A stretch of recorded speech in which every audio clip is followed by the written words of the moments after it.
হিংসা, এগুলো থাকা যাবে না। আমরা সবাই মিলে যদি পারি একটি থানা একটি সংগঠনে সবাই একত্রিত হবো। আজকে আমার ভাই বিপদে পড়ছে, আমরা 100 সাংবাদিক আছি, সবাই ঝাঁপিয়ে পড়বো। আজকে অনেক বিপদে পড়ছে, তোমরা ঝাঁপিয়ে পড়বো। একজনের বিরুদ্ধে আরেকজনের মতের বিরুদ্ধে হলে মিথ্যা মামলা দিয়ে দেয়।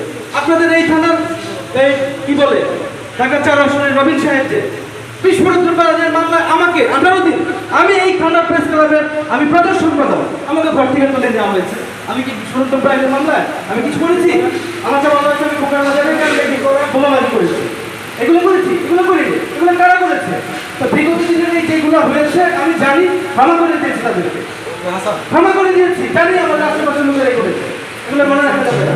কিন্তু সামনের দিনে এই স্বাধীন দেশে এবং স্বাধীন মত প্রকাশে সব সাংবাদিককে একটি ছাতার নিচে আমরা দেখতে চাই।